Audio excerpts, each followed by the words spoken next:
Alhamdulillah, benar sekali tadi. Kalau ditanya kabar tuh ucapnya alhamdulillah ya, karena itu syukur kita kepada Allah karena Allah sudah memberikan kesehatan kepada kita setiap harinya. Sehat semua kan? Alhamdulillah. Nah, tadi aja baru bilang masih bilang. Ada yang nggak bilang alhamdulillah. Oke, pada kesempatan kali ini ada yang nggak hadir dulu? Yang nggak hadir di kelas kita hari ini? Jaki nggak hadir kemana? Ada yang tahu Jaki kemana? Jaki puasa, berarti kalian semua nggak puasa? Ketiduran semuanya. Oke. Sebagaimana perkuliahan kita pada hari ini, kita tuh mata kuliah apa sih sekarang? Media pembelajaran. Media pembelajaran ya. Sebenarnya kemarin kita kan udah belajar gimana model, metode, dan media. Kemarin sudah di share materinya. Kemarin diminta untuk difahami ya materinya ya. Ada yang bisa menjelaskan apa itu model, media, dan metode? Yang bisa, yang bisa. Kemarin kita udah share. Siapa yang masih ingat model itu apa? Coba Mbak dulu. Model itu apa sih? Model pembelajaran itu apa sih? Model. Iya. Apa? Nggak tahu ya? Ada yang bisa jelaskan? Oh mungkin Oke. Kemarin kemungkinan materinya terlalu susah ya untuk dipahami ya teman-teman ya. Maka dari hari ini saya akan mencoba mensimpelkan pemahaman yang materi-materi yang saya jelaskan kemarin ya teman-teman ya. Sebagaimana yang kita ketahui, kalian teman-teman sebelumnya pernah lihat gak sih di TikTok itu ada video seorang tukang, tahu WC jongkok kan? Nah itu WC jongkok tahu? Oke, siapa yang nggak tahu WC jongkok? Tahu semua, oke. WC jongkok yang gini itu loh. Nah, itu ada tukang bikin WC jongkok tapi nempel di dinding. Kebayang gak? Terus ditanya sama teman tukangnya, ngapain mas? Terus dia tanya udah, kenapa? Itu kamu ngapain? Ya lihat sendiri katanya. Makanya gimana katanya? Kata temannya. Terus dia jawab, ya gini. Mempraktekkan gimana cara pakai. Padahal itu WC jongkok loh teman-teman. Kebayang gak? Nah, berarti itu alat yang seharusnya digunakan, tetapi tidak pada tempatnya. Berarti seharusnya WC jongkok itu dipasang posisinya jongkok.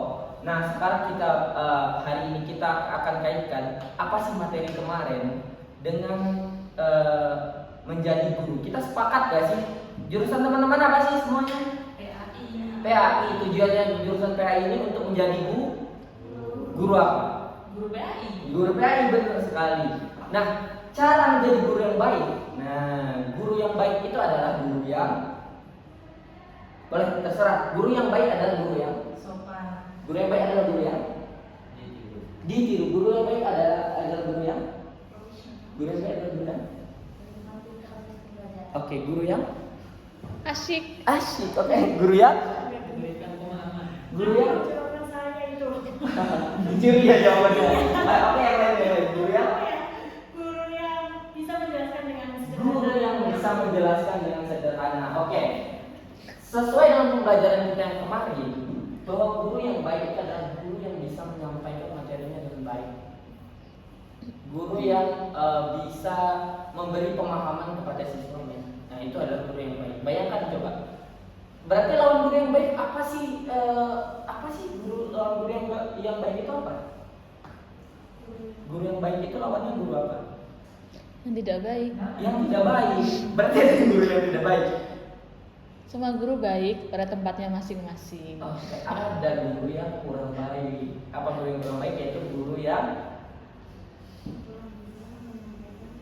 nggak mentransfer ilmunya, yang nggak bisa menjelaskan apa yang diajarkan, yang nggak masuk ke kelas. Ada nggak guru gitu? Ada. Oke. Semua kita pernah mengalami ya ketemu guru yang begitu ya teman-teman ya. Oke, sekarang hari ini kita akan gimana sih? Saya juga bukan guru yang terlalu baik, tetapi kita di sini akan belajar bersama-sama bagaimana caranya menjadi guru yang baik. Gimana sih cara jadi guru yang baik? Nah, yaitu dengan cara Kita mengetahui bagaimana model, metode, dan media. Nah, sebagaimana yang telah teman-teman baca kemarin, nah itu adalah ilmu yang teman-teman akan kuasai untuk mentransfer kepada murid-murid teman tersebut. Oke, kalau guru tidak mempunyai ilmu, jadi apa yang mau ditransfer? Berarti teman-teman harus banyak membaca, menguasai materi. Ya gimana toh guru PAI tapi nggak bisa wudhu. Nah itu kan konsep dasarnya sendiri, ilmunya kan kita harus punya ilmu tersebut. Nah sekarang akan saya jelaskan menurut dalam analogi yang sederhana ya. Tadi kan teman-teman nggak bisa jawab atau belum bisa jawab. Semoga setelah dari kelas ini teman-teman bisa menjawab arti dari model, metode, dan media. Oke, akan saya analogikan. Di sini siapa yang bisa ngegambar rumah, Dayat? Oke, coba deh, Dayat. Pak, Sopi, saya. Sopi coba gambar rumah. Kenapa sih saya gambar rumah? Wah, ini bapaknya agak lain nih. Kita kan belajar. Ya, terserah mau yang gimana, yang penting bentuknya rumah gitu. Ya, nggak apa-apa. Gitu aja. Soal garis besar ada sebetulnya. Ada.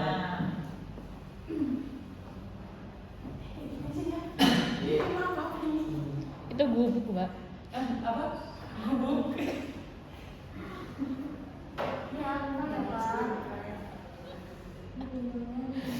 Oke, ada rumah tuh ada pintu, ada jendela, di situ apa lagi? Udah, simpel ya, sangat simpel. Berarti apa namanya? Tipe rumahnya itu rumah yang simpel, sederhana. Oke. Udah ambul. Jadi boleh dengarkan lagu rumah ya judulnya. Nah, saya akan jelaskan dengan bahasa yang sederhana. Gimana sih cara memahami model, metode, dan media itu sendiri. Nah, kalau kita analogikan, pembelajaran itu seperti kita membangun sebuah rumah, teman-teman. Nah, model itu sendiri adalah desain yang kita inginkan. Kita punya rumah impian itu kayak gimana sih? Ada yang rumahnya minimalis, ada yang rumahnya abstrak, ada yang klasik, ada yang pengen rumahnya gua, ada yang pengen gua apa rumahnya di sini? Nggak ada kan? Oke. Berarti teman-teman punya desain yang teman-teman bayangkan masing-masing dari rumah tersebut. Saya yakin di sini teman-teman tuh kalau disebut rumah tuh bayangannya beda-beda. Dulu sendiri, maka itu rumah itu subjektif ya.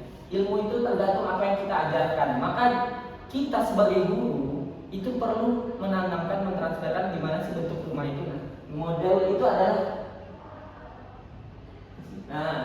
itu adalah desain dari rumah tersebut. Sedangkan metode, teman-teman, itu adalah bagaimana sih cara membangun rumah itu tersebut. Gimana sih caranya rumah klasik itu dibentuk. Nah, sedangkan media mata kuliah kita sekarang adalah alat-alatnya. Oke. Jadi bagian yang terpenting dari membentuk rumah adalah apa yang bisa jawab? Pondasi, apalagi? Benar. Bagian dari membentuk rumah itu adalah genteng tanah liat. Nah, oke, itu benar semua ya. Tapi ada satu bagian dari membentuk rumah, membentuk bangunan yang sangat indah. Itu ada satu part yang paling penting. Itu siapa? Desainer atau tukang. Kalau nggak ada tukang gimana dong? Burj Khalifa yang seindah itu teman-teman bangun, nggak ada tukangnya gimana? Nggak ada desainernya gimana? Jadi fungsi kita sebagai guru atau tukang tersebut atau desainer tersebut sebenarnya kita memiliki peran yang sangat besar. Jadi desainer iya, yang bikin bentuknya rumahnya gimana. Jadi tukangnya juga kita. Jadi orang yang memilih bahannya juga kita. Jadi kita sebagai guru harus memilih bangunan atau bahan-bahan yang tepat untuk rumah yang akan kita bangun. Nah, supaya proses pembelajaran tersebut mudah agar cepat, maka media yang digunakan juga harus tepat. Oke, teman-teman di sini ada yang bisa bantu lagi nggak? Kita akan menjelaskan siapa yang sudah paham dengan model tersebut. Model itu tadi apa? Kalau kita analogikan? Desain. Kalau dalam pembelajaran apa? Ada yang tahu nggak? Problem based learning. Nah, yang kayak gitu, problem based learning. Apa lagi? PJBL yang ada sintak-sintaknya itu loh yang sudah saya share kemarin, ada langkah-langkahnya kalau PJBL gimana. Nah itu adalah model itu, desain, cara membuat, dan juga tadi ada media itu alat dan bahan-bahan. Kebetulan mata kuliah kita hari ini adalah Iya, benar. alat-alat bangunan. Berarti kita mata kuliah teknik sipil dong teman-teman. Oke, hari ini kita akan belajar teknik sipil ya teman-teman ya, agar mudah kita pahami. Ya kita masuk pentingnya media pembelajaran tadi. Kalau media pembelajaran tadi kita fokusnya kemana? Media tadi apa media? Alat-alat. Berarti kita pembelajaran sekarang kita akan lebih berfokus kepada alat-alat dari bangunan tersebut. Apa aja alat-alat bangunan? Besi, apa lagi? Palu, benar. Apa lagi? Gergaji. Nah, kita akan fokus ke alat-alat tersebut, teman-teman. Tujuan, fungsi, dan manfaat. Apa sih tujuan dari media pembelajaran tersebut? Nah, tujuan media pembelajaran tersebut adalah yang pertama adalah untuk mempermudah. Yang kedua adalah meningkatkan minat dan motivasi. Yang ketiga, materi yang abstrak itu menjadi lebih menarik. Dan selanjutnya adalah mengkonkretkan konsep yang abstrak dan meningkatkan efektivitas dan efisiensi. Sekarang saya ajak teman-teman berimajinasi, teman-teman. Kalau tadi di bangunan, tujuannya apa? Kita bikin rumah. Alat tersebut tadi kita kasih nih alat-alat yang canggih. Yang pertama itu untuk apa? Yang pertama kalau dari bangunan sendiri nih, bikin rumah ini, rumah yang cantik ini. Nah, oke. Yang pertama adalah untuk mempermudah membangun rumahnya. Gimana dong kalau Burj Khalifa masih pakai tangga kayu, kan nggak mungkin kan? Iya. Terus nanti kalau teman-teman mau membangun Candi Borobudur tapi pakai kaca, kan nggak mungkin kan? Masuk kan yang saya jelaskan ini. Yang kedua adalah meningkatkan minat dan motivasi. Ketika teman-teman ingin membangun sebuah rumah, kalian semua yang punya namanya siapa? Udah jadi rumah badan.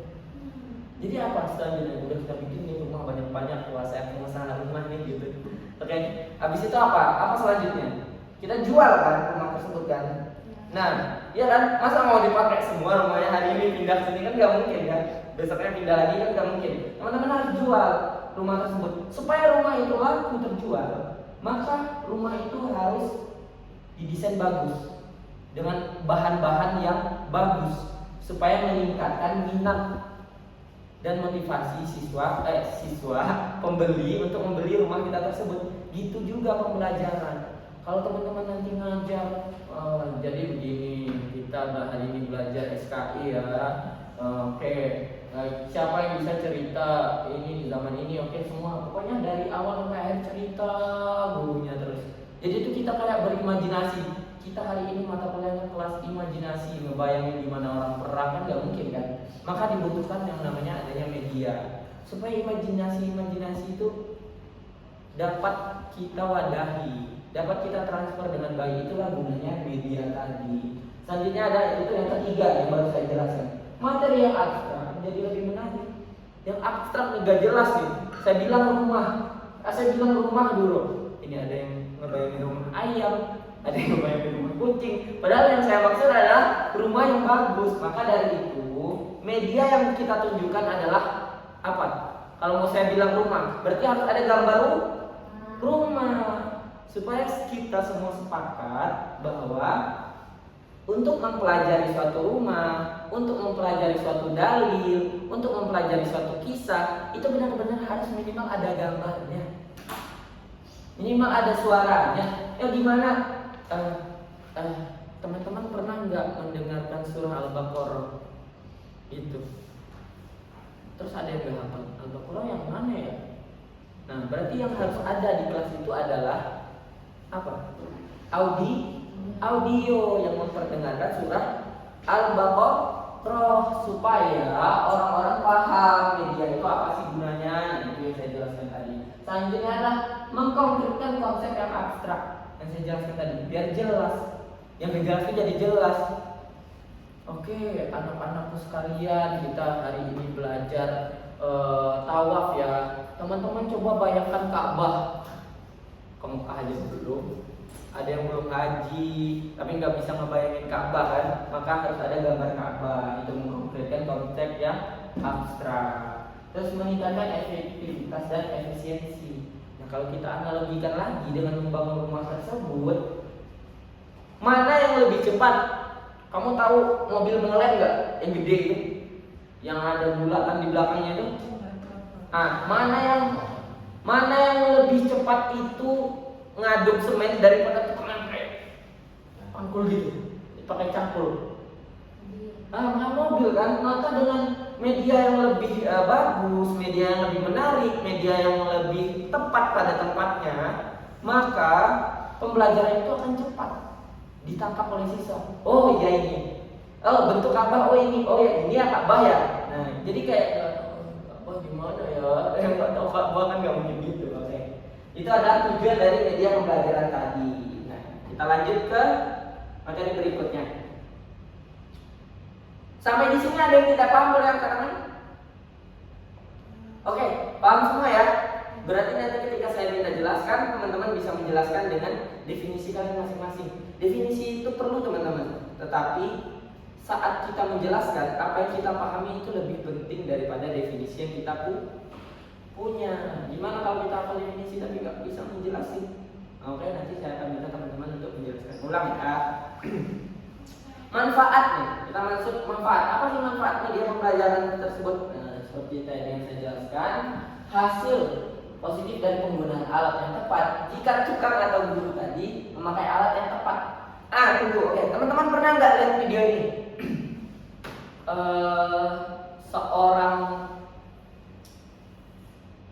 Seorang ini gubernur di Kalimantan kalau nggak salah. Kalimantan atau apa ya, pokoknya waktu itu presiden kunjungan ke daerah mereka, tapi jalannya itu kayak jelek banget gitu. Lampung ya, bener ya, Lampung ya. Ya, Lampung. Nah, ketika ditanya sama presiden, oh ini daerahnya apa ya? Dia lupa loh, dia nggak tahu loh nama daerah itu.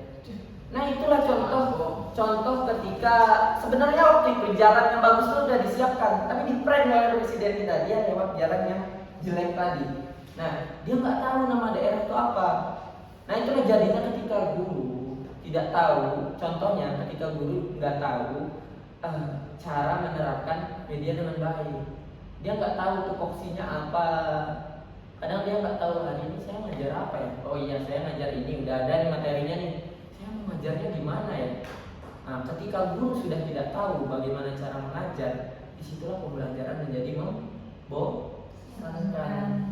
Kita jadi ngantuk, kita jadi tidur. Ketika guru sudah tidak tahu bagaimana cara mengajarkan materi, ketika itulah pembelajaran tidak dapat ditransfer dengan baik. Kita jadi misunderstanding, salah paham. Oke, paham semuanya? Nah, dengan alat yang tepat, dengan alat yang bagus, dengan media pembelajaran yang bagus, maka pembelajaran itu akan tampak simple. Pembelajaran tersebut akan tampak rapi, akan tampak lebih mudah. Nah, pengalaman saya sendiri belajar teman-teman, ketika mengajar ya Mas Dayat pernah nggak ketika belajar gitu, Mas Dayat tuh ketemu sama guru, ini kok pembelajarannya susah banget sih. Nah, tapi ada kita gimana Mas Dayat? Pernah nggak ketemu gitu? Pernah, pusing banget gitu. Nah, kita juga ada pernah ketemu kayak guru yang, wih sama bapak itu seru ya, sama bapak itu asik ya. Saya waktu duduk dia ngejelasin hal sulit. Menurut saya ketika masuk kelas itu sulit loh. Ketika keluar dari kelas, kok simpel banget ya sama bapaknya. Bapaknya hebat banget ya. Itu menunjukkan apa? Bapak itu tahu cara mengajar, bisa tahu cara mentransfer ilmu tersebut. Nah, sedangkan guru yang kita nggak paham apa-apa tadi, dia belum menguasai dan belum bisa bagaimana mentransfer hal itu dengan baik. Dan banyaklah faktor-faktor penyebab lainnya sehingga menjadikan guru tersebut gagal dalam memberi pemahaman kepada siswanya. Oke, untuk menjadi guru yang baik maka kita harus menguasai. Untuk untuk medianya, apanya, dan yang paling utama adalah kita menyukai profesi yang sedang kita tekuni. Nah, dengan cara happy. Nah, kita tanamkan ketika masuk kelas tuh mindsetnya.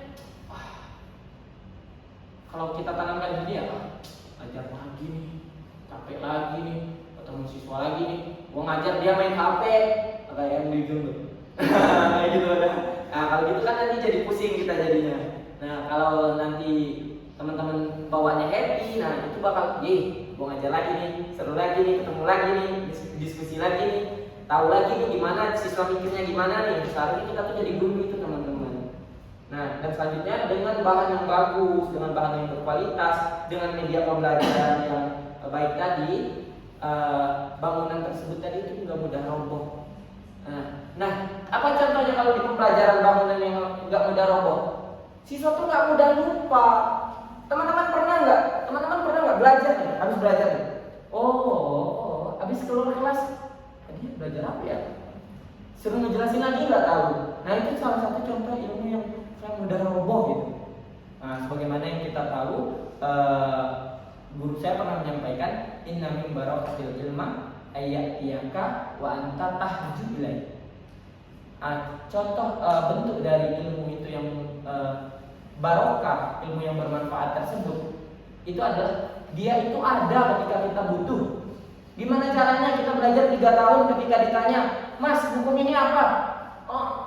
Saya pernah belajar deh, tapi saya lupa. Kan itu percuma. Itu tanda ilmu yang berkah tadi. Nah, kalau kita ilmu yang berkah adalah ketika orang tanya, ini hukumnya ini. Kalau teman-teman udah mulai banyak lupa, nah kita boleh muhasabah diri lah. Muhasabah diri di mana sih kita memperlakukan ilmu tersebut ketika jadi guru nanti, oke? Semoga teman-teman bisa memahami ya. Selanjutnya nih, gimana kalau tukang nggak paham fungsi alat? Apa salah contoh alat-alat yang digunakan oleh tukang? Ayo, angkat tangan. Alat-alat yang digunakan oleh tukang. Apa Daya? Apa alat-alat pertukangan? Makanan baru apa? Palu. Gergaji mesin. Tang. Water pass. Sorry. Nggak kita pause ya tadi ya. Water pass terus apa lagi? Mbak Melinda. Alat-alat pertukangan. Kacul. Oke. Tangga. Ayo apa ya, saya nggak pernah buka. Oke. Nah, teman-teman bayangkan ada tukang nih pengen bikin Burj Khalifa. Dia pakai palu buat melaster dinding. Bagus gak kira-kira hasilnya? Enggak. Bisa nggak? Dia pakai tangga buat jadi jembatan. Nggak bisa kan? Dia bikin atap untuk lantai. Nggak bisa kan? Itu juga guru. Ketika harusnya menggunakan media audio visual, dia malah menggunakan metode ceramah. Ya apa dampaknya untuk siswa ngantuk? Nah gitu. Itu tadi. Palu fungsinya apa? Memalu. Water pass apa? Supaya bangunan itu lurus, gak mencong-mencong, gak meot-meot, biar dia tahan. Nah, tangga itu gunanya apa? Untuk menjangkau bagian yang tinggi gitu. Nah, oke teman-teman, kita masuk kepada kesimpulan deh. Apa kesimpulannya? Kita harus menggunakan media pembelajaran yang tepat. Iya, kita harus menggunakan media pembelajaran yang tepat. Apa lagi?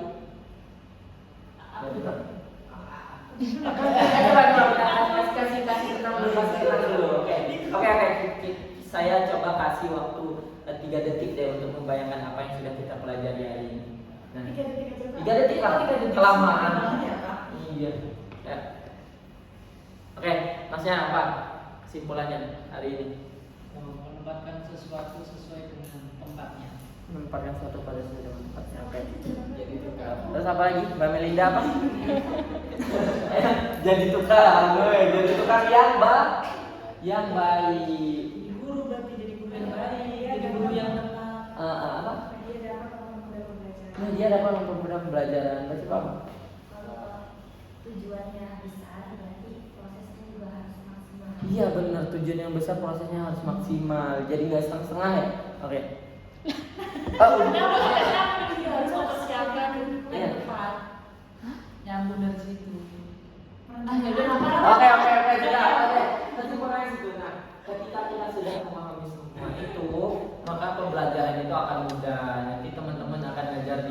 bahasa akan mudah, mengajar dimanapun akan mudah, asalkan menguasai ilmunya dan cara mentransfer ilmunya. Ketika seorang tidak tahu apa yang akan dia sampaikan, maka dia akan jawab, yang nggak tahu, tanya saya. Masih ingat itu nggak quotes dari siapa? Dari presiden yang ke-7 siapa itu? Adalah pokoknya gitu ya. Oke. Terima kasih teman-teman untuk pembelajaran hari ini. Saya kira cukup, semoga bermanfaat dan teman-teman dapat menyerap ilmu dengan baik dan mengingatnya sampai kapanpun ya. Mungkin sekian dari itu. Untuk pertemuan selanjutnya, saya minta teman-teman bikin analogi baru tentang model, metode, dan media sebagaimana yang sudah saya bikin analogi tentang membangun rumah tersebut. Oke? Besok akan saya tanya satu persatu ya. Oke. Sampaikan kepada Zaki, semoga cepat sembuh ya. Nggak sakit ya tadi ya? Oke, semoga bisa hadir di pertemuan selanjutnya. Saya ucapkan terima kasih. Wassalamualaikum warahmatullahi wabarakatuh. Waalaikumsalam.